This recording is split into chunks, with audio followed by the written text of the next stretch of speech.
Please welcome back David Glickman.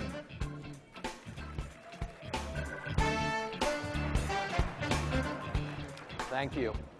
I could not have thought of a better recipient than Randy Gage right now for that philanthropy award.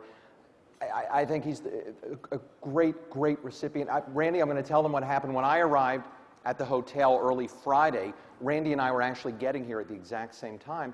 We're standing in front of the Marriott, and we see this man approaching the hotel, and it was obvious he was not here for the convention. He was not a hotel guest. To be honest, the gentleman looked like he might be homeless. His clothes were ripped and tattered. The soles in his shoes were flapping in the wind. And Randy Gage stopped, and he reached in his pocket, and he pulled out a huge wad of bills. And he took the rubber band off the bills, and he handed the rubber band to the man, said, "Here, put this around your shoe. It'll stop the flapping." And I was so moved, Randy. Tears came to my eyes. So just moving on, ladies and gentlemen. Our next keynote speaker, Walter Bond, is a business expert. He's a broadcaster. He's an entrepreneur, and he's a former professional athlete who has played for the Utah Jazz, the Detroit Pistons, and the Dallas Mavericks. His personal credo, "No one can stop you but you," encapsulates a message of hope, resiliency, and positive change. So please help me welcome a man that's been featured in Meetings and Conventions magazine as one of the absolute favorite speakers for meeting planners, and a man who continues to deliver more than 100 keynotes and seminars every year, CSP Walter Bond.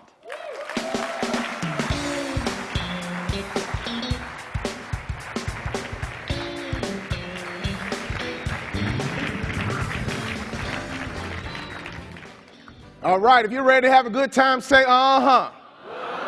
If you're ready to have a good time, say uh-huh. Look to your neighbor and say, "Neighbor, making money is easy." Look to your other neighbor and say, "Neighbor, sit back. Relax. We're going for a ride." All right, you guys heard my wonderful introduction. By show of hands, if you're an NBA fan, raise your hand. All right, so I feel at home. We're going to get right into this program. Lesson number one. Lesson number one, if you want to be successful in business. Lesson number one, if you want to be successful in business, cut off the news.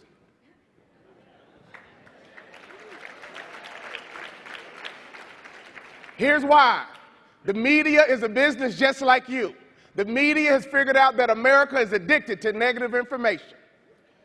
So every night at 6, what do we get?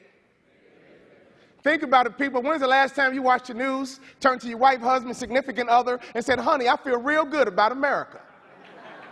No, when you cut off the news, you're sad. When you cut off the news, you're depressed. When you cut off the news, you are discouraged. I'm successful in business because I don't trust a thing the media says.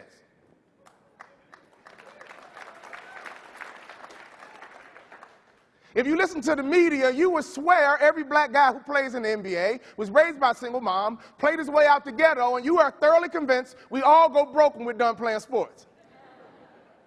I was at a recent conference and a woman grabbed me in the hallway and she says, "Wow, it's so good to see you doing well." She didn't mean any harm. She was being sincere. She was being honest. She says, "I thought all athletes go broke when they're done playing sports." I said, "Miss, you only hear about the athletes who go broke." In 3 years, I doubled my NBA income.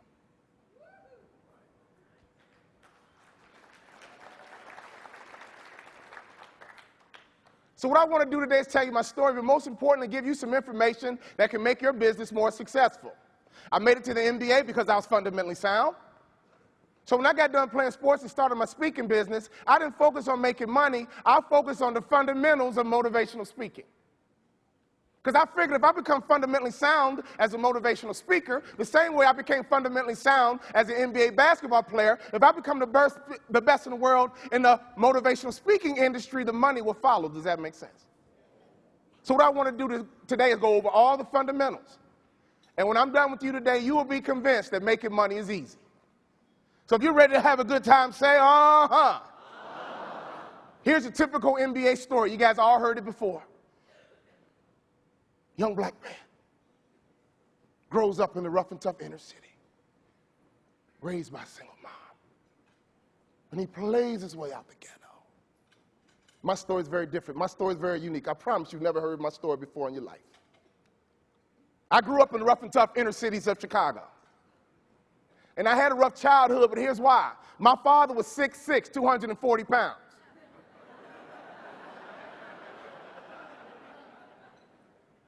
My father said what he meant, and he meant what he said.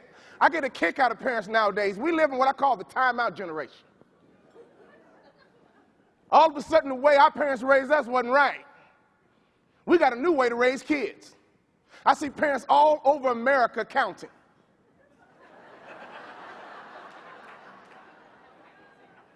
Oh, hand up, you don't knock it off. Mommy's going to give you a timeout. I'm going to count to 3, and if you don't have your fanny in that seat, I'm going to give you a timeout. 1, 2, 2.5. You know what I realized? Timeouts been around for a long, long time. My daddy gave timeouts.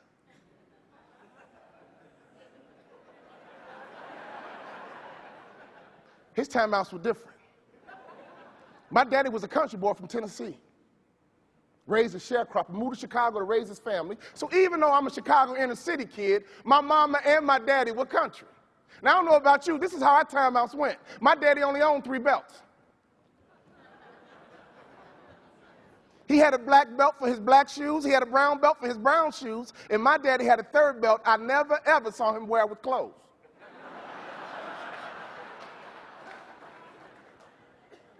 The more I think about it, that belt wasn't for him, was it? That belt was for his 2 boys. My sister never got in trouble. It was always my brother and I. My dad was cool, calm, and collected, but when we had it coming to us, we had it coming to us. I would hate these words. My mother would say, wait until your father gets home. You guys remember those words? You couldn't enjoy the rest of your day, could you?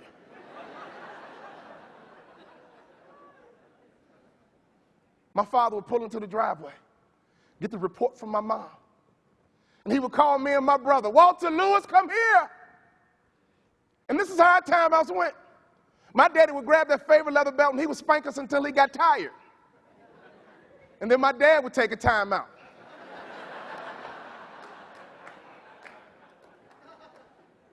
If you grew up like that, say, uh-huh. Now, if you listen to media reports, that's abuse. Am I right or wrong? I don't know if it's abuse or not, but I can tell you what, you wouldn't have to worry about a Bond kid talking back in school. You wouldn't have to worry about a Bond kid playing hooky. You would never see a Bond kid walking down the streets showing the crack in his butt.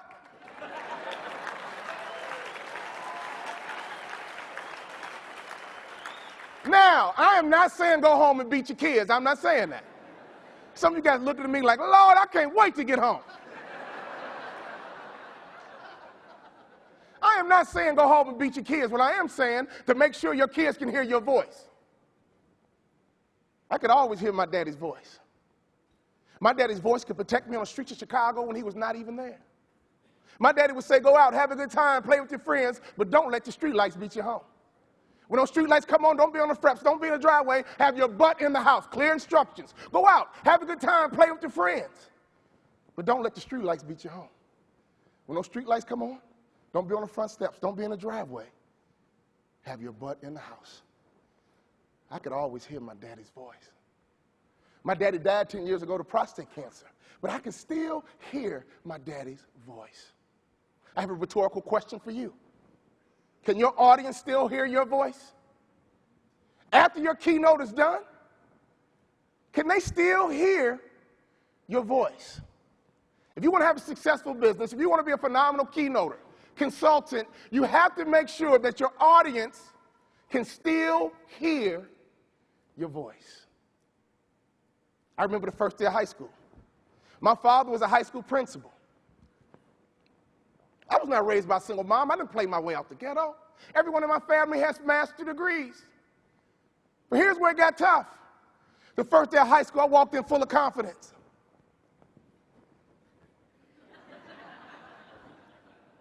Now, I'll be honest with you, the one thing I learned about the NBA is confidence is a skill set.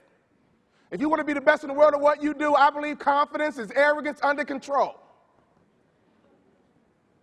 You should be as confident as you can be without crossing the line into arrogance, and here's why.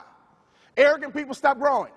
Arrogant people stop developing because arrogant people think they have arrived. NSA, I want you to be as confident as you can be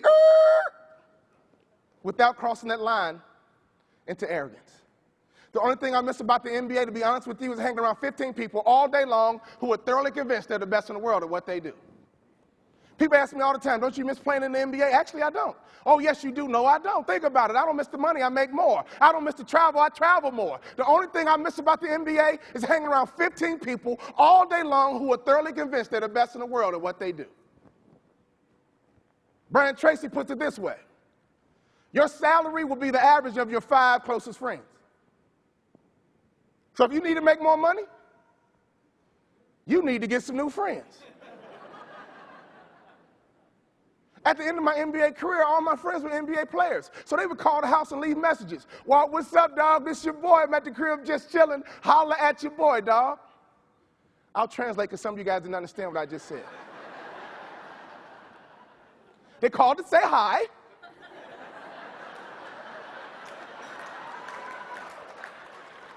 And to touch base.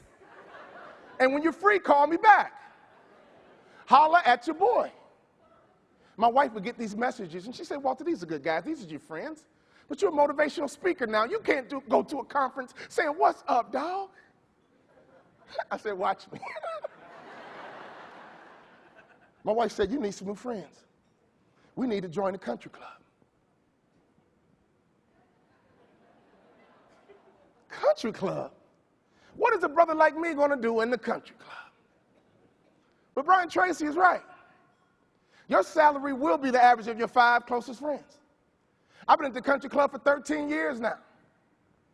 Now, I can walk like they walk. Now, I can talk like they talk.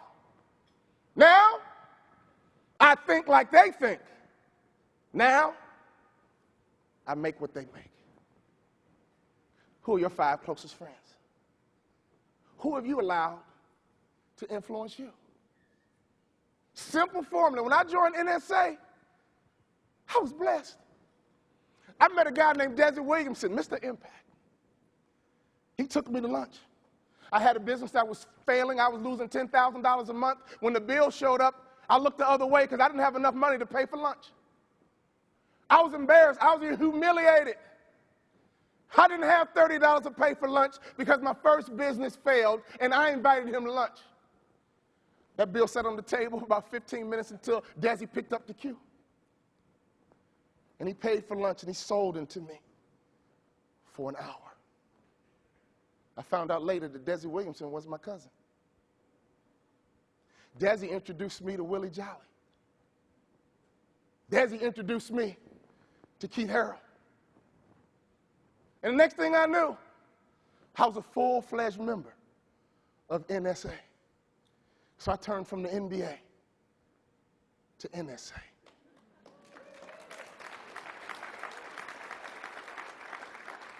And I'm here to tell you that fellowship was awesome. When I played in the NBA, I played against guys like Michael Jordan, Magic Johnson, Larry Bird, and they demanded excellence. Every time you stepped on the court, they demanded excellence. Isn't the same thing true for NSA? Every time you take that platform, you should demand excellence out of yourself, but most importantly, your peers. Because whether you believe it or not, we represent each other. And every time you speak, you got to bring your A game. I love that fellowship with Keith, Willie, Desi, John Credelli, Eichelberger. Keith would always say, raise your fee. If you know Keith Harrell, you know that was his message. Raise your fee, raise your fee, raise your fee. It got so bad I would avoid Keith. Because his message was always raise your fee. When he passed away, in honor of Keith, I raised my fee. That first day of high school, I walked in full of confidence until I passed the principal's office, and he was 6'6", 240 pounds. Everybody else called him Mr. Bond, but I called him Dad. My first day of high school was the longest day of my life. I got home from high school, and I closed my bedroom door, and I threw a pity party because I knew the next 4 years were going to be tough. I invited Lionel Richie to my pity party.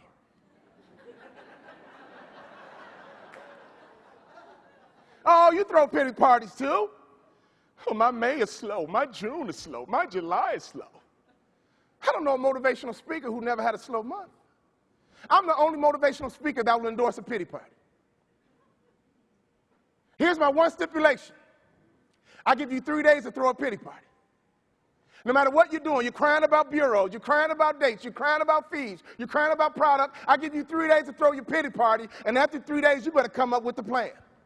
I came home and threw me a 3-day pity party. Then I came up with a plan. I'm going back to high school. I'll be starting a baseball team, basketball team, football team, president of the journalism club. My classmates will vote me most likely to succeed.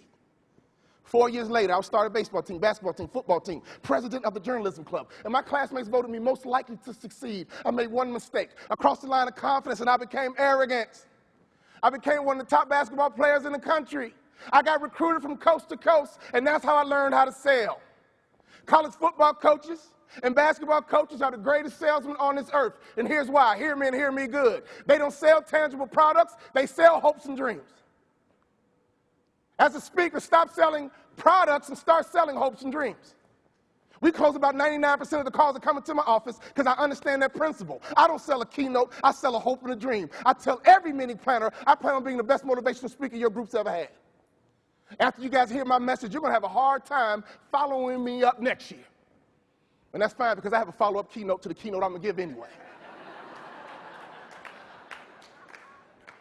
I have never had a meeting planner yet say, well, Walter, that sounds great, but I really had my mind set on someone mediocre this year. I wanted someone average this year. I didn't want the best speaker ever this year. When I sell a hope and a dream, that meeting planner can't say no. I plan on being the best speaker your group has ever had. Stop selling product and start selling hopes and dreams. The doorbell would ring. These coaches would come in and out of my living room. I was sprawling on the couch. Who is it today, Mom? Who is it today, Mom? I can't keep track, Mom. Who is it today? I make myself sick thinking about how arrogant I became. They would come in and out of my living room in a pack of 3. They always wore university-issue golf shirts, maize and blue, red and white, maroon and gold, blue and gold. One by one, they would come in and out of their living room trying to convince me to attend their university. They'd always drop down a brochure on the coffee table. And I would look at the brochures, and I began to notice that every school had 4 students on the brochure. 2 white, 1 Asian, and 1 African American. As I collected these brochures, I began to recognize the same kids on different schools' brochures.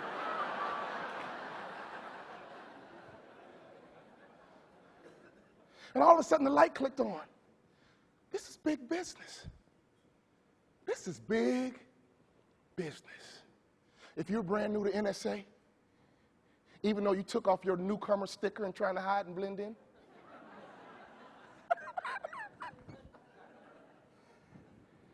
I want you to understand, this is big business that we're in. This business is humongous. But I noticed something else. Every time a coaching staff left the house, we would gather around the kitchen table and debrief the meeting. I'm the youngest in my family. My brother and sister are going off to college. Every time a coaching staff left the house, we would debrief the meeting, and the conversation always started the same. Well, what did we think? Did we like them? Every time you leave a sales presentation, consciously or subconsciously, your prospect is asking the same exact question. Well, we watched the video. Well, we just did a conference call. We're down to 3 speakers. Which one do we like the most? Well, did we like them? Did we like her? The likability factor is the best kept secret in business. First 5 years in business, I asked all my clients, why did you select me to be your keynote speaker? You had thousands and thousands of choices. You had thousands and thousands of choices. Why did you select Walter Bond? I was a former athlete. I had no business knowledge, no business intelligence. I was asking sincerely because I wanted to know my unique selling proposition. Why did you select me? 20% of my clients said the same exact thing. Well, Walter, we fell in love with your smile. It wasn't my content. It wasn't my fee. It wasn't my availability. It was my smile. I'm no dummy. Everywhere I go,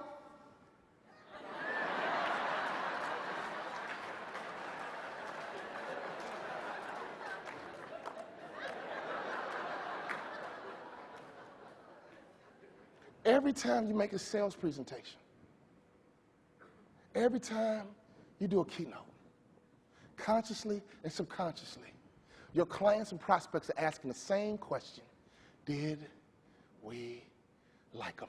When I was a little boy, my mother would say, Walter, you were my child that could brighten up a room. Your personality, your confidence, and your smile could brighten up a room. I've turned it into a business, and so have you.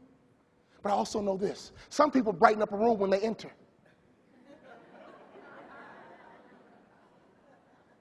Some people brighten up a room when they leave. I'm about to make a tough decision, and none of these schools stood out.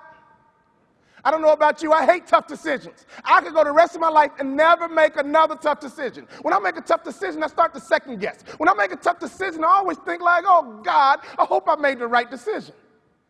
As a motivational speaker, consultant, trainer, you don't want to be a tough decision, you want to be a no-brainer. I do 100 programs a year because I believe to my clients and bureaus, I'm not a tough decision, I'm a no-brainer. So here I am about to make a tough decision, the biggest decision of my life, and nobody stood out. No one differentiated until one day my doorbell rang. And all of a sudden a man stood at my door and he changed the game. His name was Clem Haskins from the University of Minnesota.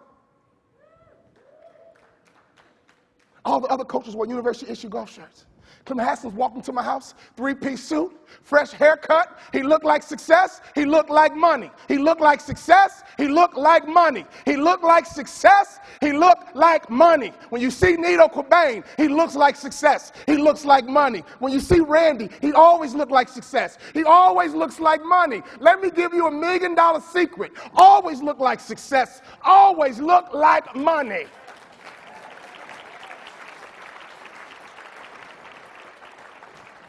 Here's why. Let me give you the why. Human nature is this: the moment I set my eyes on you, I place a value on you. The second time I evaluate you is when you open up your mouth. So if that is human nature, use it to your advantage. Always look like success. Always look like money. And if you're not that smart, look good and be quiet.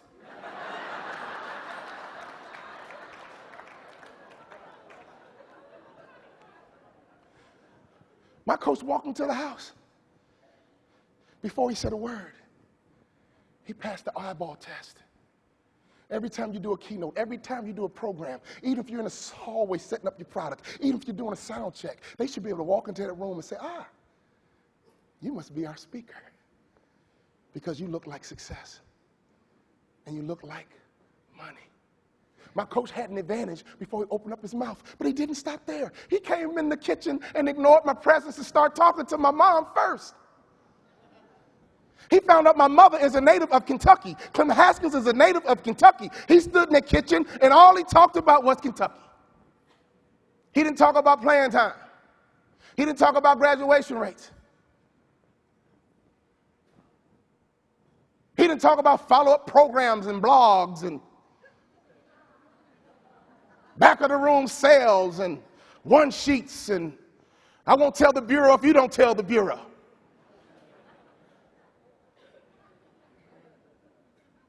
All he talked about was Kentucky. He found out my mother's best friend in college was his wife's first cousin. Oh, I'm not done. He was a bad boy. I got a sister named Jamea Bond who looks me in the eye. My sister's 6'3.5" barefoot. My big sister played college basketball. My big sister won 2 national championships playing at USC with a girl named Cheryl Miller. I got a rough house. My sister has more championship rings than I do. But Coach Haskins had a daughter who was a high school All-American, visited USC, and my big sister was her hosting her recruiting trip. My sister is 6 years older than me, which means Coach Haskins took time and did research on my family. This is before LinkedIn. This is before Facebook. Don't ever go to a meeting without having some background information on the person you're meeting. In 30 minutes, he had my mother wrapped around his finger, and he never talked about anything technical. He talked about bluegrass and red dirt, mint juleps and Kentucky derbies. He got done with my mom. He started talking to my dad. He said, Mr. Bond, I run my program with order. My dad ran his high school with order. Mr. Bond, I run my program with discipline. My dad ran his high school with discipline. I saw him go for the clothes. He said, Mr. Bond, I don't know about you, but I'm a country boy from down south.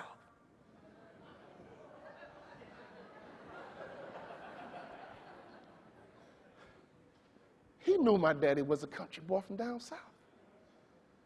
We're in the middle of Chicago, horns honking, sirens blaring. He said, Mr. Bond, I don't know about you, but I'm a country boy from down south. And I see the brochures on the coffee table. I know I'm up against some stiff competition, but I got to shoot you straight. If Walter plays for me, I will not promise him a starting position. If Walter plays for me, he must earn everything he gets. I know these other schools promise you a starting position for your son, but not me, Mr. Bond. Walter must earn everything he gets. I don't know about you, Mr. Bond. I'm a country boy from down south. And that's how my mom and daddy raised me. When he got done with my daddy was drooling out the side of his mouth.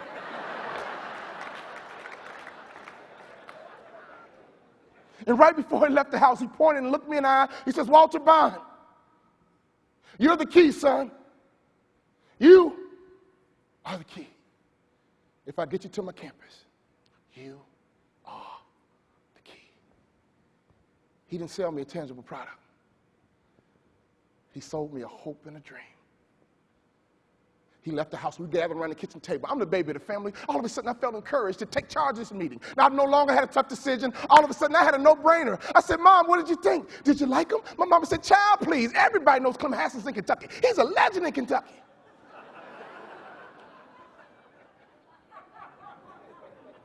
I'm not trying to get into your business.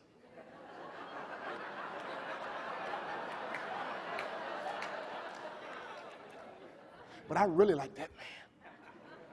I turned to my daddy and said, Daddy, what did you think? Did you like him? You got to understand. Not only was I talking to my daddy, I was talking to my high school principal too. There's not a human being on this earth who I respected opinions more than his. You guys remember E.F. Hutton? When E.F. Hutton speaks, when you speak, don't you want people to? Here's how you get that to happen. Make sure your words possess equity. Every time my daddy spoke, he had something good to say, or he kept his mouth shut. People say all the time, talk is cheap. We in this room know talk ain't cheap. But watch this. If you know what you're talking about. Daddy, what did you think? Did you like him? His answer blew me away. He said, son, I like him. I like him a lot. He's a country boy just like me.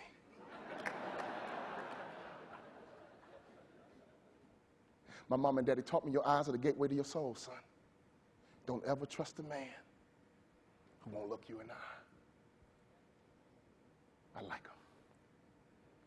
I like him a lot. Well, son, how do you think? You got to play for him. Do you like him? Yeah. He told me I was the key. Leaders, validation is a lost art.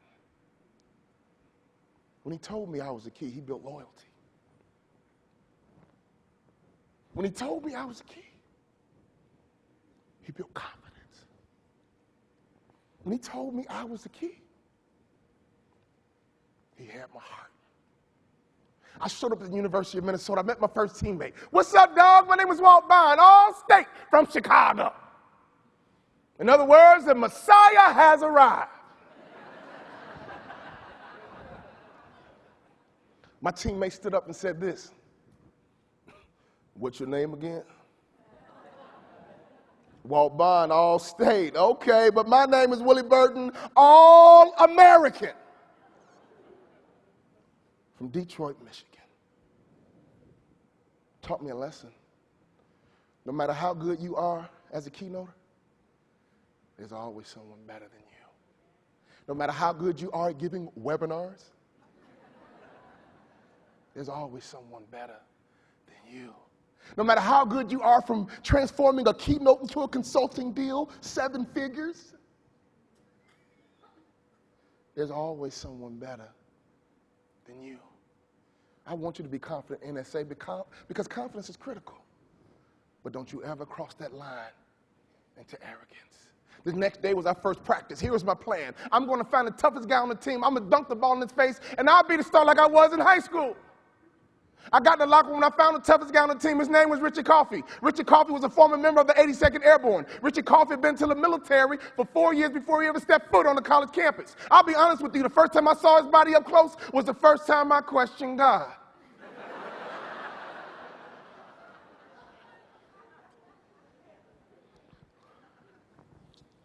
I thought we were all created equal.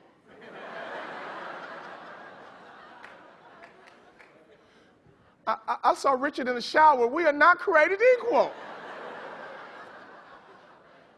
And I gathered my composure. Wait a minute. Wait a minute. He'll walk by an all-state from Chicago.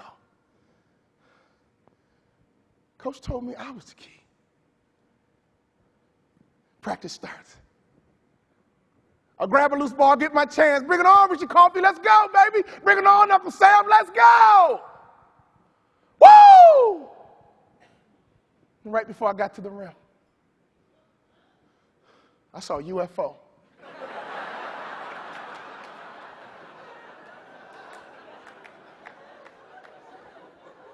And it was flying in the sky, headed straight toward me. We met in midair, bam, splat, boom. Down I go, and Richard Coffey stood over me and said this, 82nd Airborne, we do it all. First to fight and last to fall. Get up, you little freshman. Well, you okay? I can't breathe. And before I knew it, my bottom lip started to twitch. I found out later the coach talked to my mom first because he heard I was a mama's boy. My only goal was to make it back to my dorm room without crying in front of my teammates. I made it back to my dorm, closed my door, and I brought up my boombox. Just me and Lionel Richie.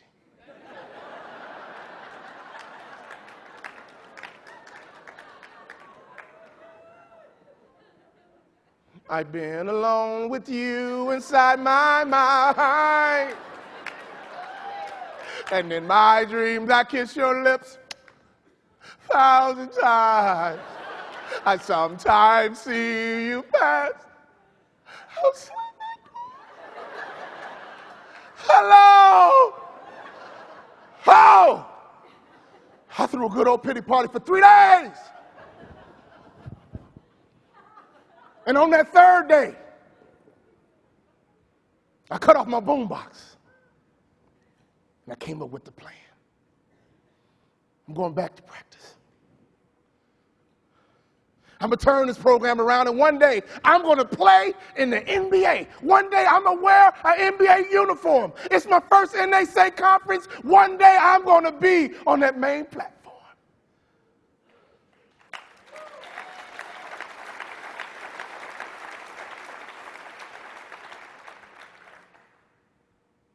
My freshman year, I didn't play a lick. I sat on the bench. At the end of the season, I went to my coach's office. I said, Coach, what do I need to do to play in the NBA? He said, son, you don't play for me.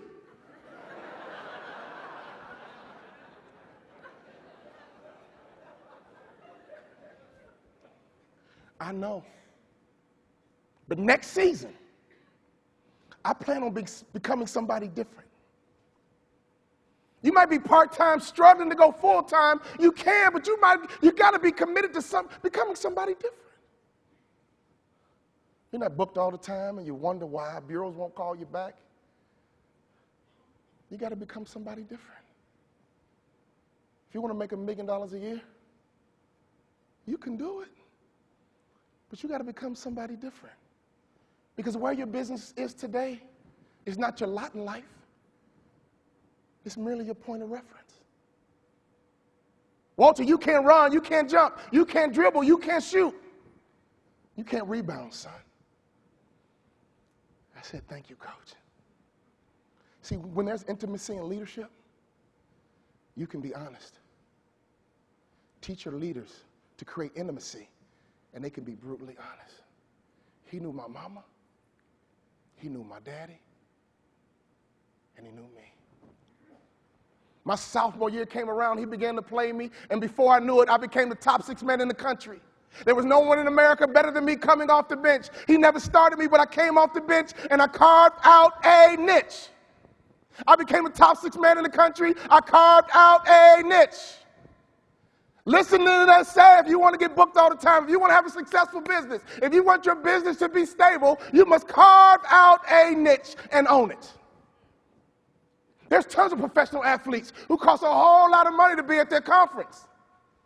So I've carved out a niche. If you want a former professional athlete who's charismatic and dynamic and kind of looks like magic,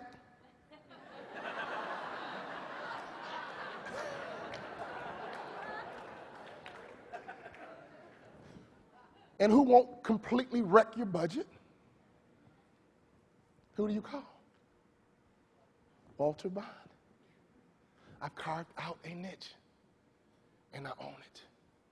Rhetorical question, what is your niche, and do you own it? Don't you leave this conference without discovering your niche and not being committed to own it.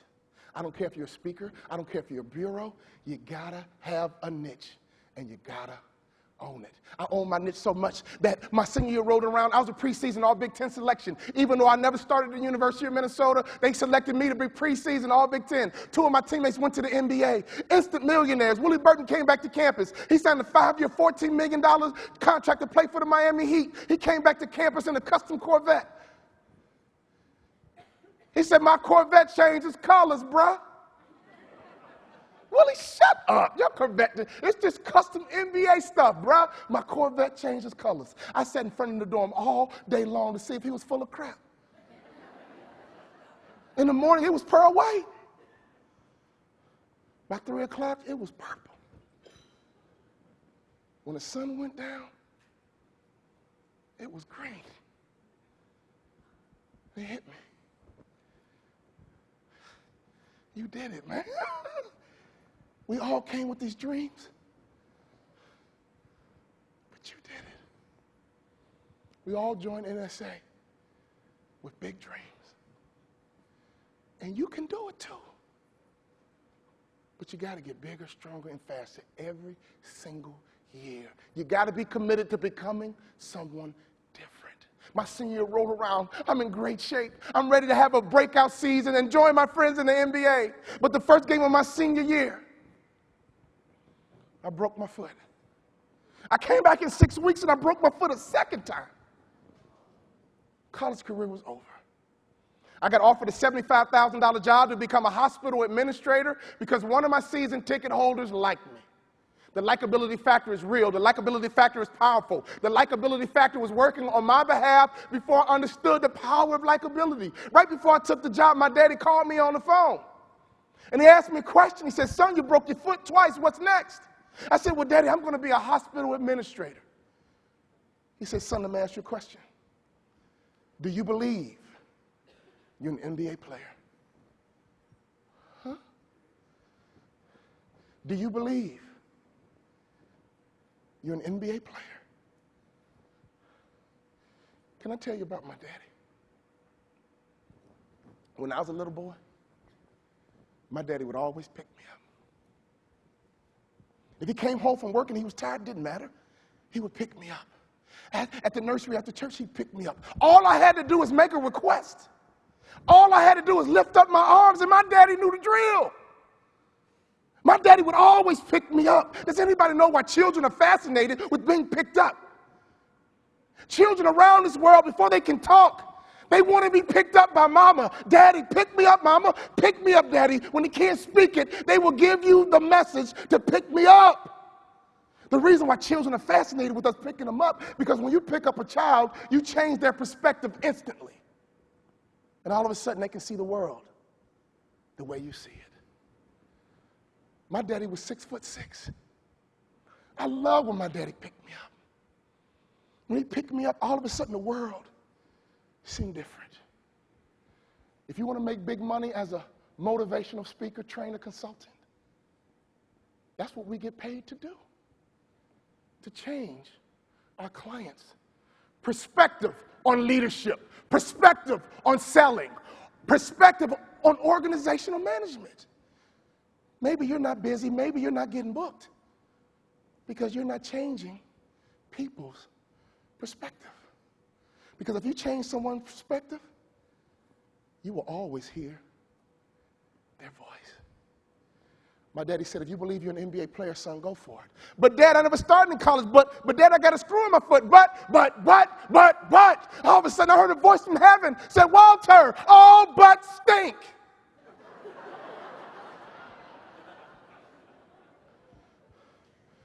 It's the title of my book. All but stink.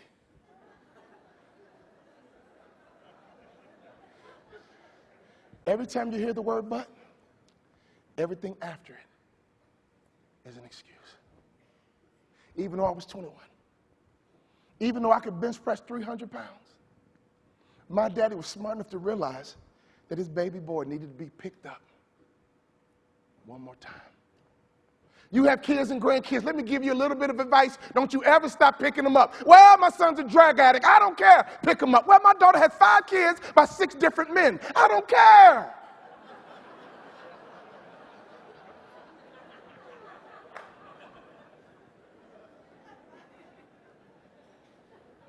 Pick them up.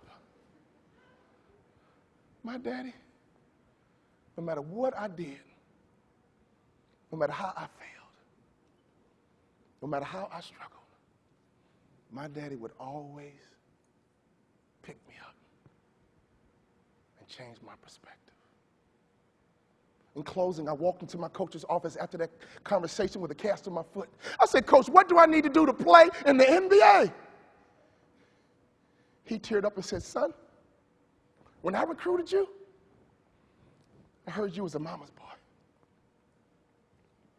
But you're one of the toughest players I've ever had. You are just like your daddy. I said, Coach, what do I need to do to play in the NBA? What do I need to do to grow my speaking business? What do I need to do to get on the main platform? What do I need to do?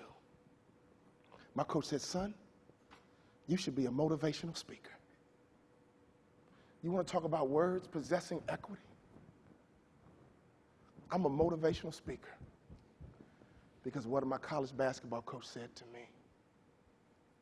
do your words possess equity? Are you speaking words into someone's life that has power and authority? I wish I had more time, but they only gave me 40 minutes, which means they got to bring me back again.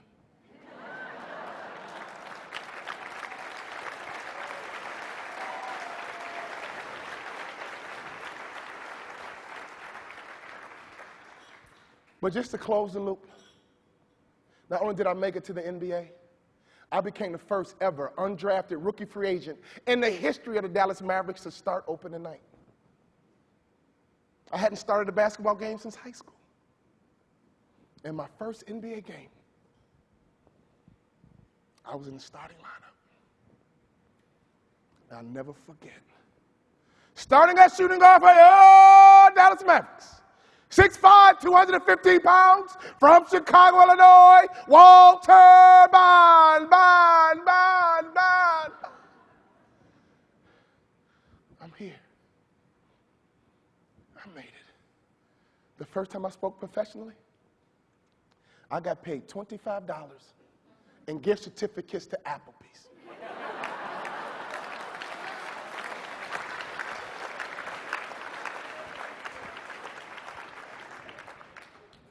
But now,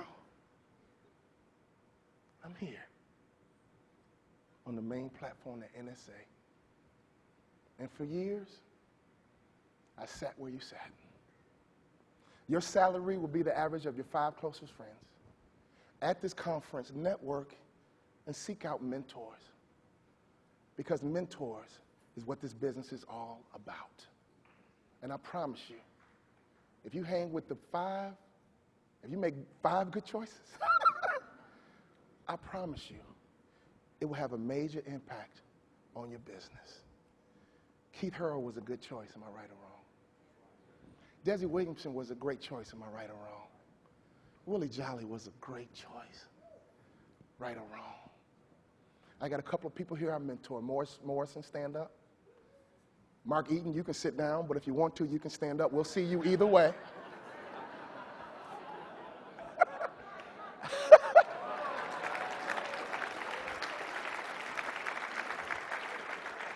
These are 2 guys I've sold into, and these are 2 guys that execute. You should have a lineage yourself as a member of NSA because the NBA replenishes itself, am I right or wrong? NSA, we got to go out and recruit and build and replenish NSA because we thought Michael Jordan was the best ever, but then comes LeBron. We thought Les Brown was the baddest brother in town, but now comes...